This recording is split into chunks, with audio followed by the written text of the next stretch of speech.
Let's talk about learning how to drive a car. I'm a state certified driving instructor. I teach adults and teens. When you get in the car, you need to lock your door.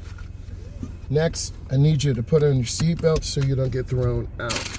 We want to be comfortable in the car. We want to pause for a second. Now we want to adjust our mirrors. Get both of your hands. Get the mirror adjusted. Frame the rear mirror in the back window. So when you're driving, you can look up and see everything that's going on. Look straight ahead. Adjust your side mirror so you can see everything on the side of the car, which is really important. And then the passenger side. Now, we want to pause for a second. You must have your TIP, that's your temporary instruction permit. That's like an adult permit.